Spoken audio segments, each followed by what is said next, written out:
There are how many books in the Old Testament? 39.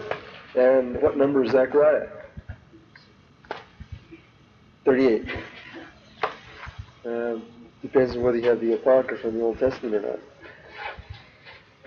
not. Do you know anything about the book of Zechariah? The average churchgoer doesn't know very much about Zechariah. Messianic? Did you know that? Because I just did my paper on You it. just did your paper on that. Okay, it has to do with the second advent of Christ. And the first advent too. But, what do you know about the book of Zechariah, Steve?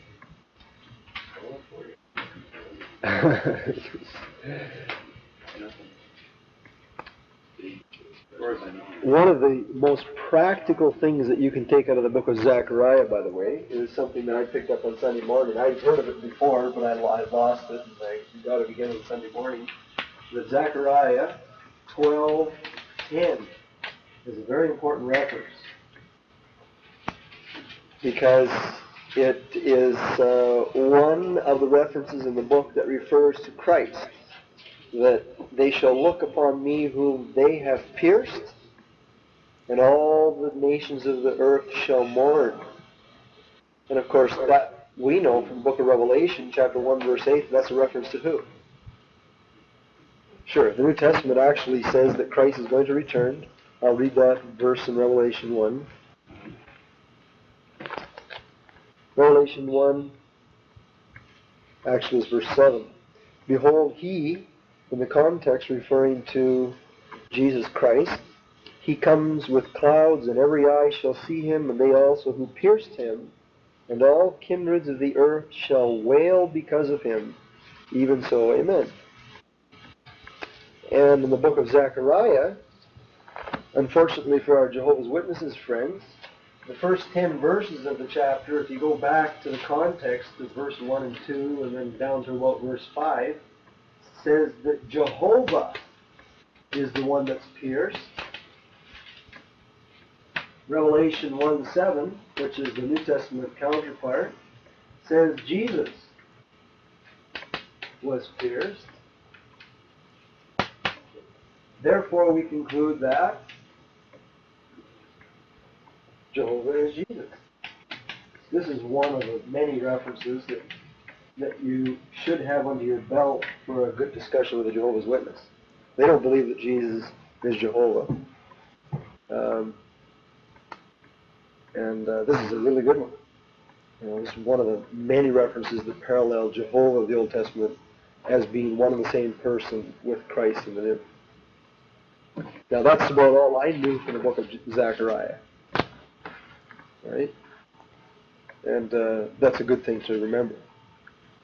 Now we'll pick up with the title of the book, Zechariah.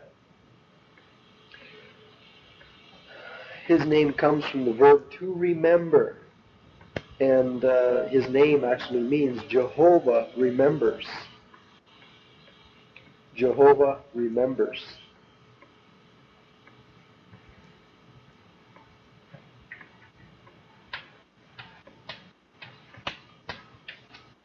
This part of the word means to remember, or he remembers, and Yah on the end of a word is Jehovah. Yahweh remembers. And his name occurs in the first verse of the book. In the 8th month, in the 2nd year of Darius, came the word of the Lord unto Zechariah, the son of Berechiah, the son of Iddo, the prophet. And several other times in the book. Now, the book of Zechariah is a very important book. Let me just mention a couple of things before we actually get into our notes. Some people have said that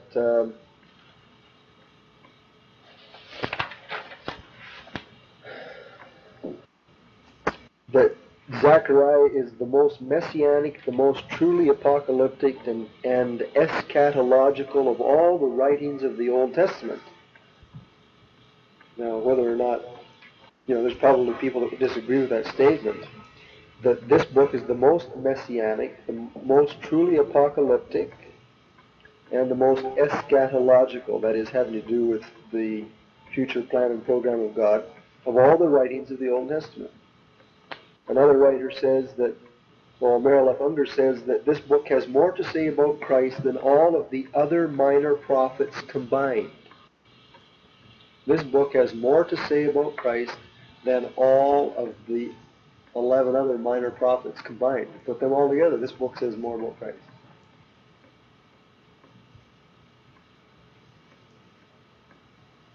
So there are 2 or 3 reasons why the book of Zechariah is important. Not only because it contains one of the really good references to identify Christ with Jehovah. That's a real practical point.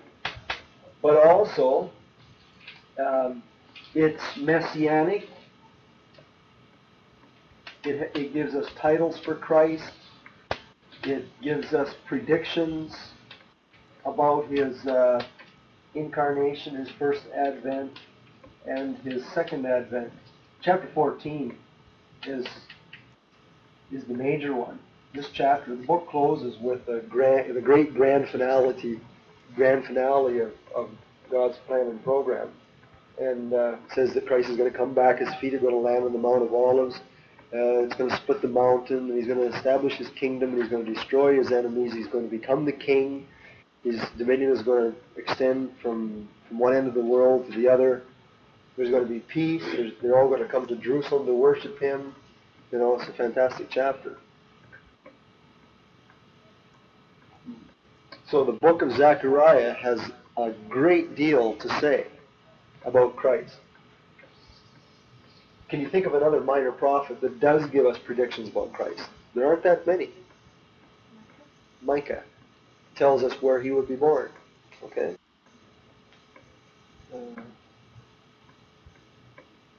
Outside of the fact that some of the others refer to Christ coming in judgment in the day of the Lord, there aren't that many predictions about Christ.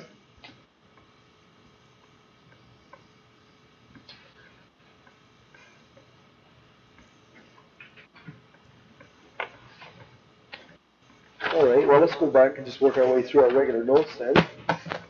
The authorship of the book and the date of writing. If you remember anything about our study from Haggai last week, you should remember something about Zechariah as far as the authorship and the date of writing. They were contemporaries, right. So when did Haggai live? 520. 1, 2, 3, 4, 5. Okay, so we have 500 BC here, and they're rebuilding the city walls of Jerusalem. Okay, so we have Haggai and Zechariah living at the same time as what other people? Do you remember anybody else historically? These are the 2 prophets. Well, if he was a very, very old man. Okay. We could put Daniel here, but Daniel was alive at the end of the 70 years. Remember? And he was reading in Jeremiah about the 70-year period that caused him to get on his knees and pray. And then it was a period of another 20 or 30 or 40 years passed before a remnant even came back. Okay, so I don't know if Daniel was alive. It's possible, I'm not saying you're wrong. But we know that there were some other people alive. Prophets, you mean? No, not prophets. Joshua? Yeah, Joshua. Who was this fellow by the name of Joshua? He's mentioned in the book 2 or 3 times. Who was Joshua? The high priest in Jerusalem at the time. Okay? Who was Zerubbabel? Who was he? No. No, governor. He was the governor of Jerusalem. And anyone else you should know by name? There's another name. I don't know how to say it. Iddo? Iddo? It was another priest. That's Zachariah's grandfather. There's two other names that you should know from the story of the Restoration period. Well, okay, possibly. Ezra and Nehemiah. These guys all lived at the same time. Who was Nehemiah? No. He's one of the king's workers, wasn't he? Yeah, what was his job? Remember? Who was Nehemiah? He was the wine taster. That's same Nehemiah. Yep. Wine? Yep, he was the king's wine taster. No, Oh, yeah. he was just a wine taster, a godly Jew. He put his life on the line when he went to the king and said, you know, I'm really... He went into the king's presence and he was all sad looking, which was an offense in the first place. All the courtesans were to act happy in the presence of the king, right? And it was because he had determined to approach the king for a leave of absence. And we know from the book of Nehemiah that he was successful, and the king allowed him to go back a couple different times to build the walls of the city.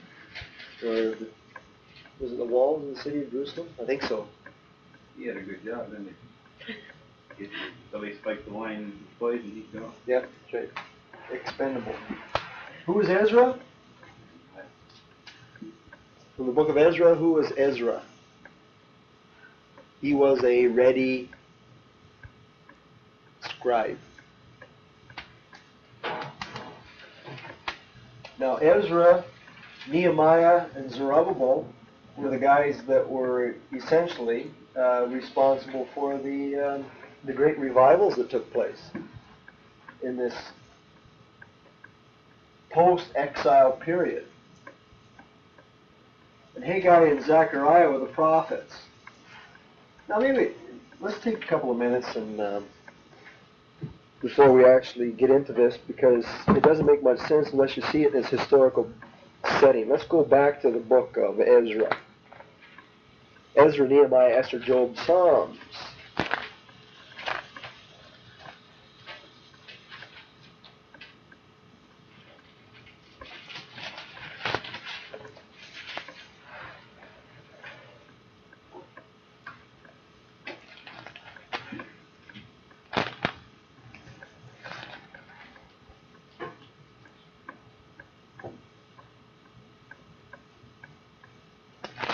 Ezra, chapter 1, verse 1 and following. I'm just going to pick out a few verses in the book of Ezra that name these names, okay, so you see it in its historical context. Now, in the first year of Cyrus, king of Persia, so that the word of the Lord by the mouth of Jeremiah might be fulfilled, the Lord stirred up the spirit of Cyrus, king of Persia, that he made a proclamation throughout all his kingdom, and put it also in writing, saying, Thus saith Cyrus, king of Persia, The Lord God of heaven has given me all the kingdoms of the earth, and he has charged me to build him an house at Jerusalem, which is in Judah. Who is there among you of all his people? His God be with him, and let him go up to Jerusalem, which is in Judah, and build the house of the Lord God of Israel. He is the God, which is in Jerusalem, and whosoever remaineth in any place where he sojourneth, let the men of his place help him with silver and with gold and with goods and with beasts, beside the freewill offering for the house of God that is in Jerusalem. Then rose up the heads of the fathers of Judah and Benjamin, the priests and the Levites, with all those whose spirit God had raised, to go up to build the house of the Lord which is in Jerusalem. And all they who were about them strengthened their hands with vessels of silver and gold and goods and beasts and precious things, besides all that was willingly offered. And Cyrus the king brought forth the vessels of the house of the Lord which Nebuchadnezzar, that is the Babylonian king, had brought forth out of Jerusalem, and had put in the house of his gods. Even those did Cyrus king of Persia bring forth by the hand of Mithredath, the treasurer, and numbered them and sent them. Verse 1 of chapter 2. Now, these are the children of the province who went up out of the captivity of those who had been carried away, whom Nebuchadnezzar the king of Babylon had carried away to Babylon, and came again to Jerusalem and Judah, every one to his city, who came with, notice these names, Zerubbabel, Jeshua, which is the same person mentioned in Zachariah and Haggai, who known as Joshua. It's just another form of the same Hebrew word. Joshua, Nehemiah, Sariah, Reliah, Mordecai, Bilshan, Mispar, Bigvai, and so forth. And we skip down to chapter 3, verse 1. When the 7th month was come, and the children of Israel were in the cities, the people gathered themselves together as one man to Jerusalem, and then stood up Jeshua, or Joshua, the son of Jozadak, and his brothers the priests, and Zerubbabel the son of Shealtiel and his brethren, and they built the altar of the God of Israel to burn burnt offerings on it. Alright, so they establish the worship again. Chapter 5, verse 1. Well, let's pick up with chapter 4, verse 24. These are the verses we read last week when we were studying Haggai. Then ceased the work of the house of God, which is at Jerusalem.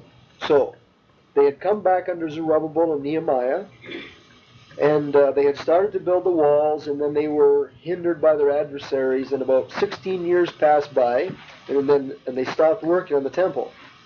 So it ceased unto the 2nd year of the reign of Darius, king of Persia. So we've got several turnovers in the hierarchy of the Persian monarchy.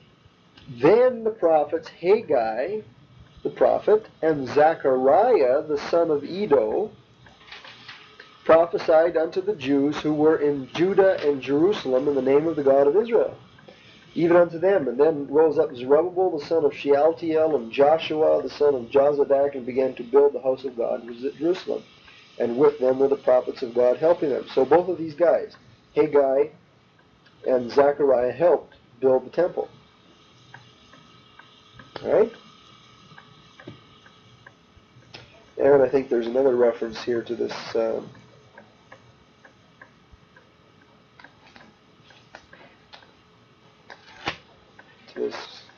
these guys. Chapter 7, verse 6, it talks about Ezra. Ezra went up from Babylon. He was a ready scribe in the law of Moses. So that shows that Ezra lived at the same time.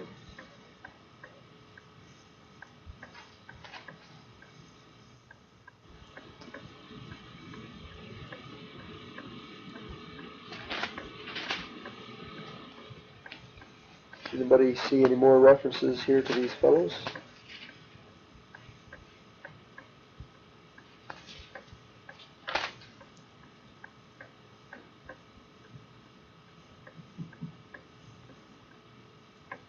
Eight 11 is Zechariah. Probably. Or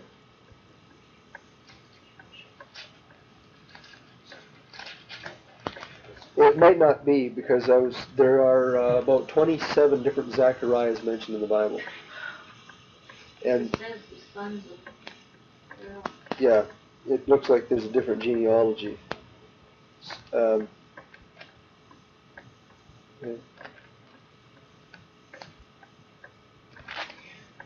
Okay, I thought there was a reference in Nehemiah as well to the priest, but just don't have it right offhand.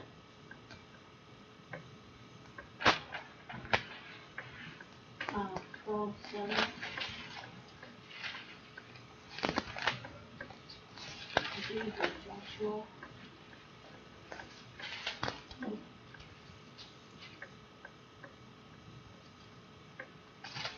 12:7.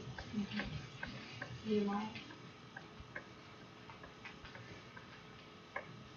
13 of Ezra, 16 Zechariah.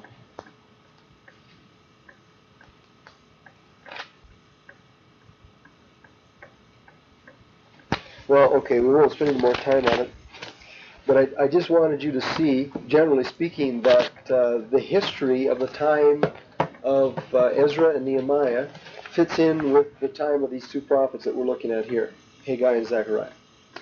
Okay? Now, when we come to Zechariah, there are a half a dozen references in the book to dates and times that help fix exactly where Zechariah is in this chronology. You know, is he before or after Haggai or whereabouts?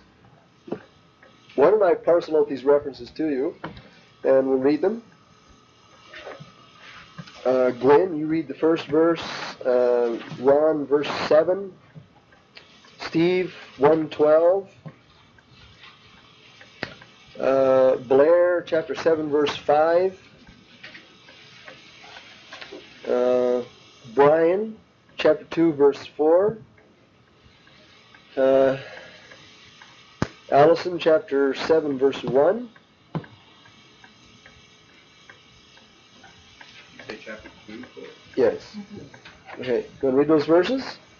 In the 8th month, the 2nd year of Darius, came the word of the Lord unto Zechariah, the son of Berechiah, the son of Iddo, the prophet, saying. Okay, so 8th month, Darius's 2nd year. Okay, so that really goes along with Ezra 5:1 or 4:24. It talks about the 2nd year of Darius, king of Persia. Okay? Next verse.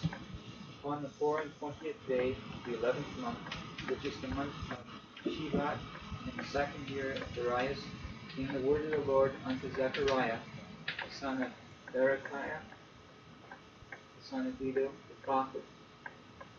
All right, so, 2 to 3 months later, God gave another revelation to Zechariah. Still in the 2nd year of King Darius. Okay, 1:12.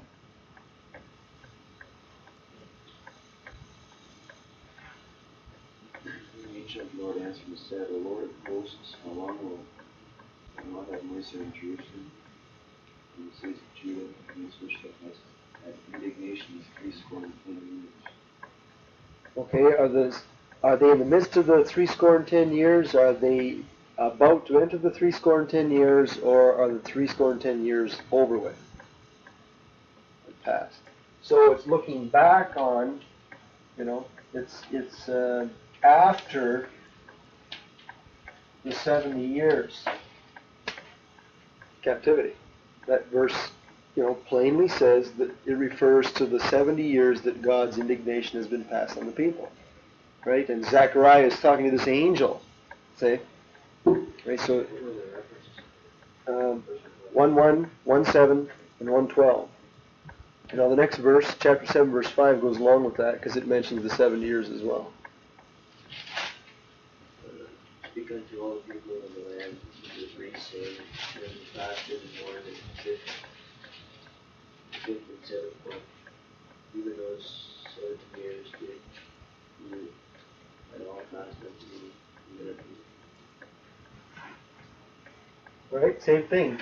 That God is asking the people, even during the 70 years Babylonian captivity, the Jewish leaders were still carrying out their fasts when they were in Babylon. And God wasn't concerned. He wasn't affected at all. He wasn't pleased. It didn't predispose him to bless his people anymore, simply because he knew that it wasn't, that they didn't have the right heart in it. Chapter 2, verse 4, we find something out about Zechariah.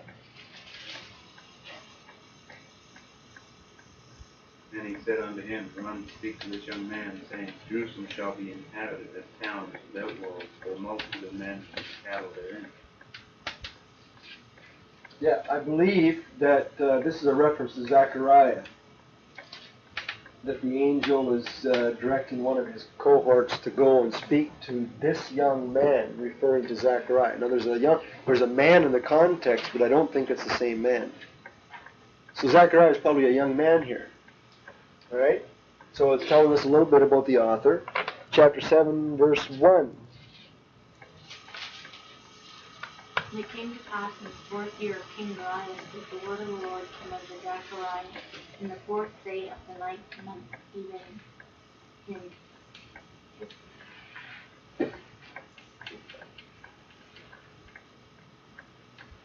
in Darius' 4th year? Okay, so therefore, Zechariah's ministry then extended from the second year, in the middle of the second year of Darius, into the 4th year of Darius, which means that it didn't last just 2 or 3 months, but it lasted 2 or 3 years.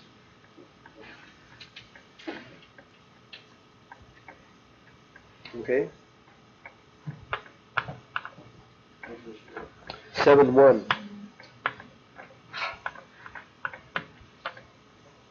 And chapter 8, verse 9 is one last reference in the book to that helps us fix a date. Did I give that to anybody? 8. Zechariah 8:9. Thus saith the Lord of hosts, let your hands be strong, ye that hear in these days these words by the mouth of the prophets, who were in the day that the foundation of the house of the Lord of hosts was laid, that the temple might be built. Who's he referring to? Let your hands be strong, that ye that hear in these days these words by the mouth of the prophets, who were in the day that the foundation of the house of the Lord of hosts was laid. Yeah, you're talking about the same guys. In the book of Ezra, we know that Zechariah and Haggai helped build. See? They helped to get this thing going again. And so in this verse, it's looking back on it's after the temple foundation has already been laid and the work's been progressing.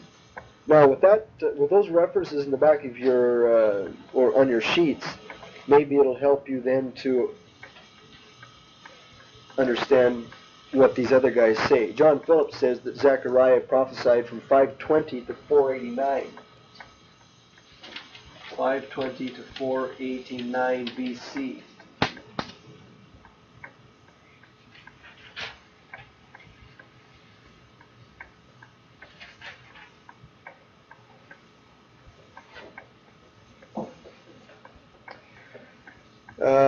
Merrill F. Unger gets even more particular. He says that Zechariah started prophesying 2 months after Haggai. That is because Haggai dated his prophecies really specifically, so you can actually fit it in. Zechariah started October-November of 520 BC. October-November of 520 BC. Unger. And his last dated prophecy, the one in chapter 7, verse 1, is dated November-December 518 BC.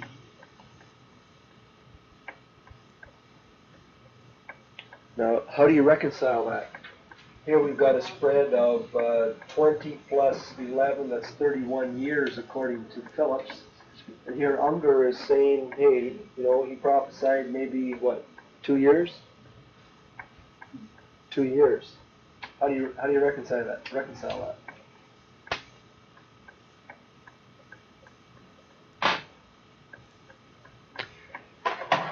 Well, that's only his last dated prophecy. How many chapters are in the book of Zechariah?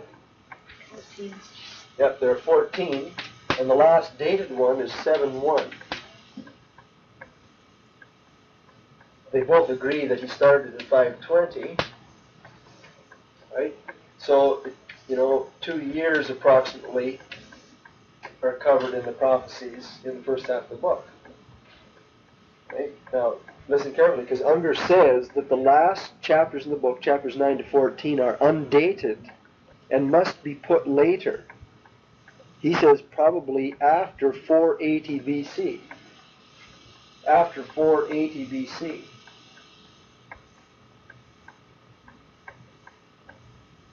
So he even goes further than Phillips. Right? We're going this direction. Right? So if you make it 480, then you got 20, and 20 is 40. You got a 40-year span.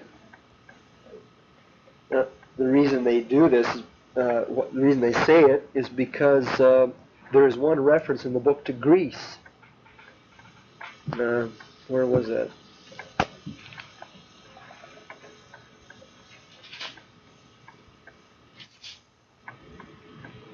I should have wrote that down. Pardon?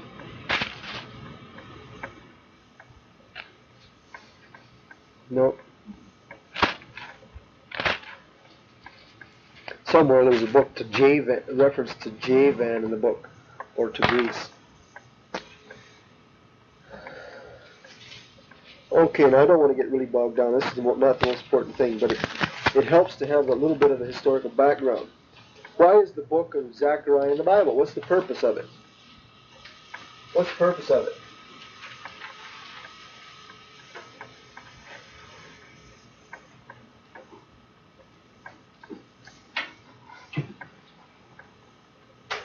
John Phillips says that the purpose of this book is to put the restoration in its proper perspective. That's Phillips. John Phillips. Right? In the broad span of Jewish history, you have prophets like Isaiah and Hosea and Micah, and all these guys saying Israel is going to be judged for, and Jeremiah, 70 years. Right?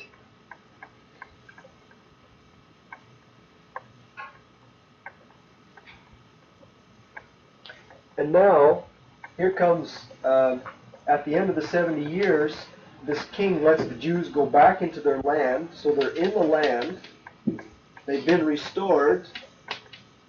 This is called the restoration period. The post-exile period is called the restoration period. Everyone with me here? You understand that? They've been restored to the land under the Persians. And then they see their world all falling apart. They've still got enemies all around them. They're trying to build the walls of the temple. They're having a terrible time doing it. Economically, they're having a real trial.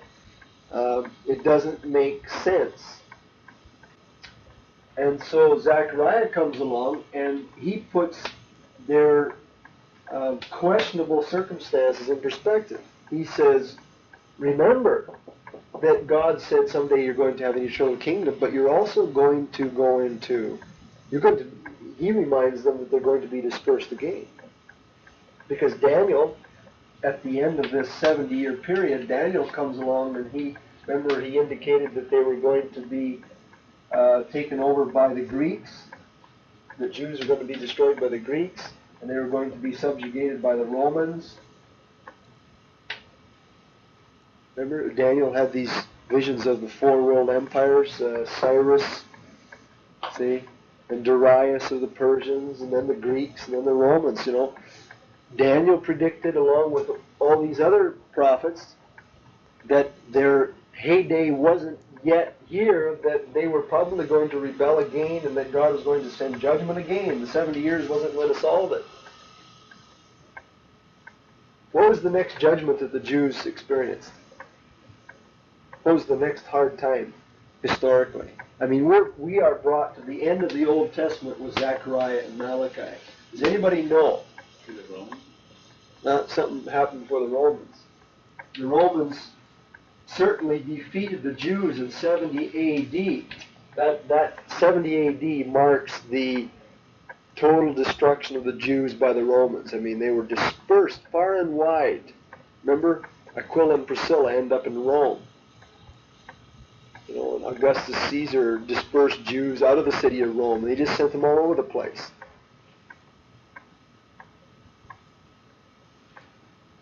Who's between the Persians and the Romans? the Greeks. And during the intertestament period, and the reason you don't know much about this is because it's not in the Bible. It's only predicted by Daniel. In Daniel chapter 11. Only in Daniel chapter 11, I believe, is, maybe it's chapters 4 and 11, Daniel predicted that there was coming judgment on the Jews via the Greeks. And there was a fellow by the name of Antiochus Epiphanes, who was one of the great Greeks, that he actually came down to the city of Jerusalem and offered a pig on the Jewish altar in the Holy of Holies. Right? And totally defiled it, and it caused an uprising. And the Jews were so angry over that there was the rise of an independence movement that he ultimately was victorious. And for a 100-year period, before the Romans became strong and came down in there, for 100 years, the Maccabees ruled. Right? The Maccabees were the Greeks? No, the Maccabees were Jewish independents in Palestine that reacted to the Greeks defiling the temple under Antiochus Epiphanes. This happened during the intertestament period. Got a question? I'm not sure I quite understand that. Does that mean they set up, I think at that time Israel was under rule, so like a puppet state under the Greeks. Yeah. But the Maccabees set up their own internal government? The reason being is because does anybody know the name of the great Greek general that actually established the Greek world empire? Alexander the Great. Remember, he died when he was 30 years of age, or 23 or 25, something. He conquered the whole world. And he died in Babylon in a drunken stupor one night. He killed himself drinking. Right? Now, his empire was divided into divided amongst his 4 basic generals. Right? I forget the name of the Seleucids and the whatever. I think. Anyways, what happened during this whole period between Alexander's death and the march of the Romans into Palestine was that there was just a constant. The Greek Empire fell apart. Right? So there's power struggles all over the place, and when that happens, there are opportunities for rival groups. But it isn't all united, and so the energies of an occupying force aren't there to be able to crush all opposition. So during this period, it was really an upheaval in Palestine. The Greeks were trying to establish themselves in Persia, and Greece, and Egypt, and Palestine, and they weren't doing a very good job of it. So in the midst of all this turmoil, this guy by the name of Antiochus Epiphanes comes down to Jerusalem in one of his raids, and he outrages the Jews. This caused a tremendous independence movement, which was successful for about 100 years. The Maccabees are the heroes of the Jewish nation. Even today, they have feasts and holy days in commemoration of the Maccabean victory. How much before Christ was that? I think it was about 200 years before Christ. Yeah, Like the warriors. okay? So, Zachariah and Daniel and some of these other guys, they were trying to put this all in perspective that no, yes, God's going to give you an eternal kingdom. Yes, you're going to be restored someday to the land. Yes, but if you don't obey him, he'll still send you into judgment, and of course they did that. The last book in the Old Testament is a book of real defeat. The Jews were godless people. They hadn't repented. The remnant that returned from Babylon never did straighten up their act. And it was these people that eventually, their descendants eventually killed their own king. And because of that, God sent judgment on them as a nation. So Phillips says that the purpose of the book of Zechariah is to put the restoration into proper perspective. God's promises are not forgotten, but they may be postponed. That's a key point. They may be postponed.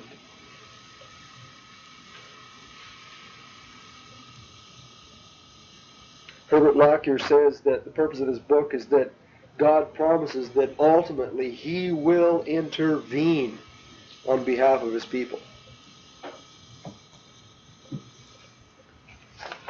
and of course, the great second advent. The main characters in the book of Zechariah. Let's look at Zechariah himself.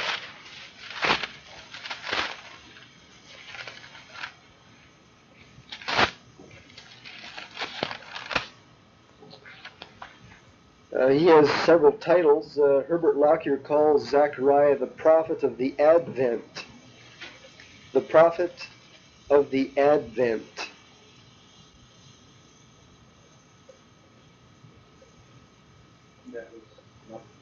Herbert Lockyer. He also calls him the prophet of hope and mercy.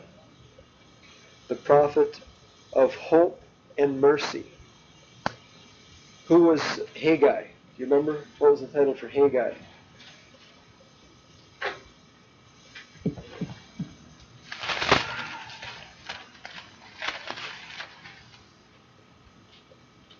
I don't remember myself. I'm asking. Does anybody remember what title we gave to Haggai?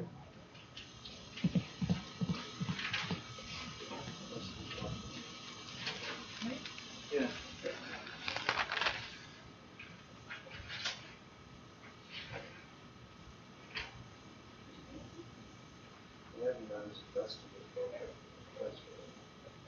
Festal prophet. His name means festive or rejoicing or something to that effect.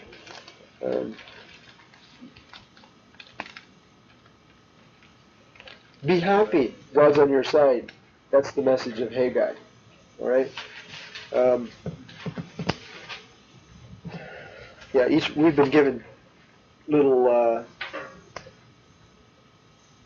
titles to each one of these fellows, so in your review you want to be sure and do that. Zechariah is called the prophet of hope and mercy based on the verses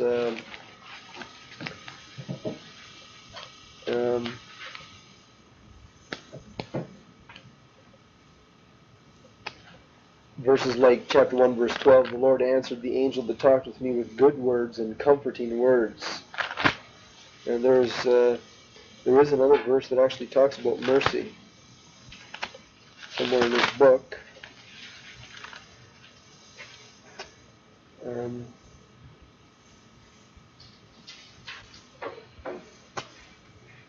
I didn't write it down.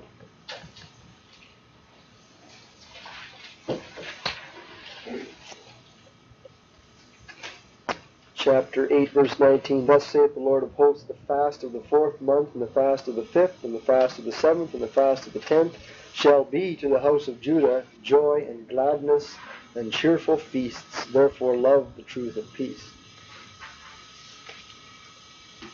Anyway, there are, as Lockyer points out, over 25 men with the same name in the Old Testament. Unger says that this was the name of a pre-exilic prophet, for example. So I suppose you can't get that one wrong on a test. There was a pre-exilic prophet by the name of Zechariah, and there was a post-exilic prophet by the Zechariah. This was the post-exilic, right? Restoration period. But the pre-exilic prophet is mentioned in 2 Chronicles 24:20 and 26:5. Just for interest's sake. 24:20. And 26:5.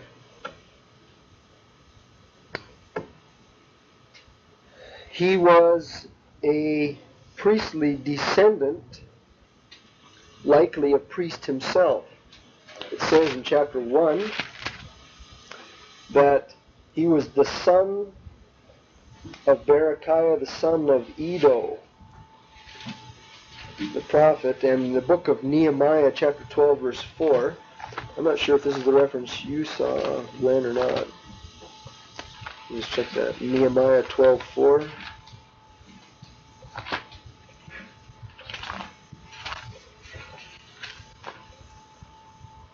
It says,